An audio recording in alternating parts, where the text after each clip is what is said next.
All right, folks, good morning. Thanks for joining us and thanks for watching. I want to talk to you today about the Success Express, which is really an organizational plan for you to develop on your own. I'm just going to give you some food for thought about things you can do either to get your business started if you're new or regenerate it if you've been around a while. And none of these things I'm going to tell you are my ideas. They're all things that I've observed successful agents doing. So I'm not making any of this up. It works. But the Success Express is just a routine for you every day, week, month, and every year. Simple things. The first thing we'll talk about is come in the office with a do list. I mean, don't flounder in the office and not know what you're going to do. So let's get organized and always have a do list, okay? And then I want you to show a house every day. Now that's a tough one. I see some eyes roll back of the heads. Right? But if you can't show, let's preview. Particularly important for newer agents to get to know the market. You know Meredith Wilson's song, you got to know the territory. 76 trombones. And every day I want you to review your prospect list. Now your prospect list can be a 3x5 card that you keep in your shirt pocket or in your purse or whatever.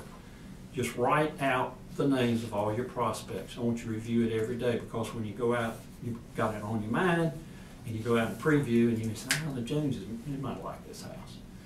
And I'll tell you what, you'll talk to so many people. You won't believe how many people you'll talk to, and it's been just normal open houses and phone duty and normal course of things, and you'll forget about them. And I realized when I was reviewing my notes on this, I'm a listing and selling broker. I'm out on the street, and guess who had forgotten about just quit using a prospect list? I didn't have one, but I have one now, and I had forgotten people. You know, you get all these files stacked up and everything.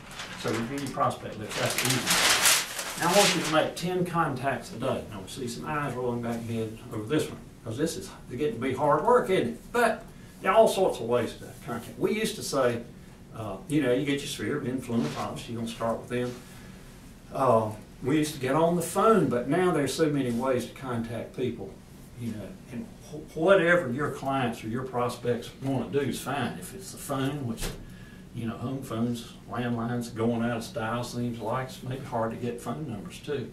But emails, text, Facebook, LinkedIn, Twitter, all those searches, I'll let those count as a contact. It's easy to get somebody set up on auto searching. You can have a lot of those going on. I do. And so be thinking about how you're going to contact them. I'll tell you, I have quit snail mailing mass marketing. I used to mail out to my sphere of influence right up until really about a year ago. And I've decided to switch over to electronic marketing. Our company has a great program. And there are programs out there you can buy. Client Follow-Up has one. I would encourage you to get one that allows you to send out to a specific person on a specific date. I mean, you got 3 great opportunities to send them an email. Their anniversary, their birthdays, and the anniversary that they bought their house. I mean, that's a great one. So those are easy ways to make a contact. And so whatever kind of e-marketing you're doing, agents used to, they'd come in and do their announcement cards, they'd mail them all out one time.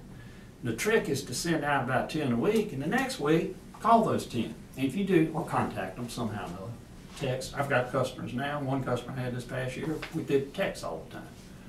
So whatever they want is fine, but contact them after you send those 10 out, and you know you'll be hard pressed to get through your sphere of influence list. You'll get so busy handling prospects you won't be able to do it. And that's the purpose of this, to build your activity level up so you can't get to it. And when you reach that point, then you hire an assistant. Okay. Mary Ann, that'd be a little expensive for you, wouldn't it?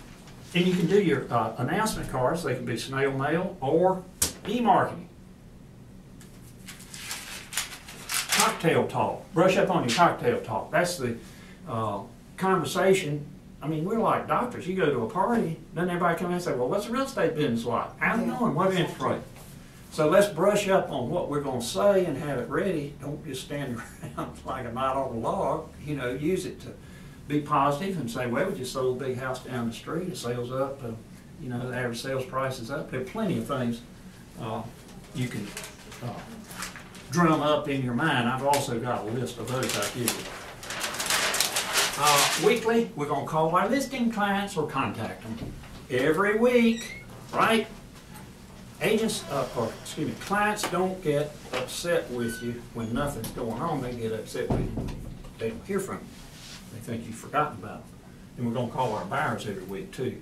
Psychologists tell us that if you've got a relationship with somebody, you need to call them about once a week, touch base with them. Anybody have a mother they have to call, you know, once a week? I did.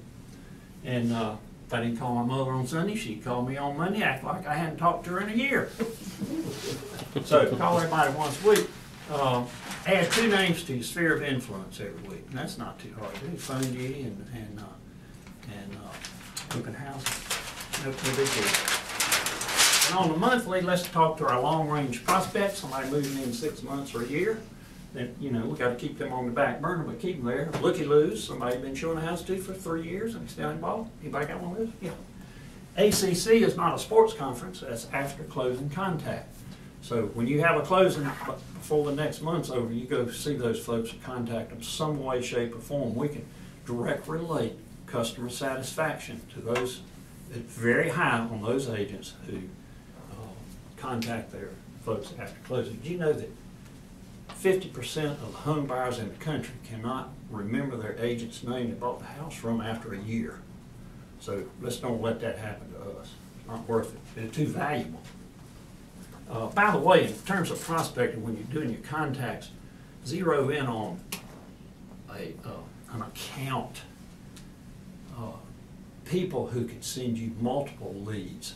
All agents that really do good business have accounts. They're developers, human resource managers, relocation departments within a company, bosses, you know, your neighbors, anybody's in a position to send multiple leads to you. Very important in building up your business. So remember accounts. Then in the annual, we're going to contact everybody, take them a Christmas present. This was posted on the bulletin board of the office I went to work in a long time ago. I'm not the oldest rat in the barn, but I'm close. But this was posted, and I was embarrassed to ask what it meant. And finally, went to work for Mr. Zach Bacon, and a legend in his own time right here in the Raleigh market. And what this means is, it's a made-up word, obviously, and each letter represents a word, and it says, Ida in Boodless Goey is the way it's pronounced, in case you're interested. But it says, if this activity is not building up to a listing or sale, get off it. And that very expression is taped on my wall right above my desk, and you've been in my office, you've seen it. So just keep focused on the important stuff. And at edwiller.com, I got free information for you. I got a package of information. Let's see, we got a copy of the original Boodless Goey poster. Cocktail talk, things to spur you on, a list of suggestions that you need to answer. 10 things that will set you above 90% of real estate agents in the business. You know, half agents get into business never do a deal, ever. How about that? You know, that's sad. I've always thought there'd be, if daytime TV were better, there'd be fewer people in the real estate business. But, also, 20 things you can count on in the real estate business came out of my file. Well, number 13, you can expect one friend to buy a house from someone else. Practice being a good sport. Or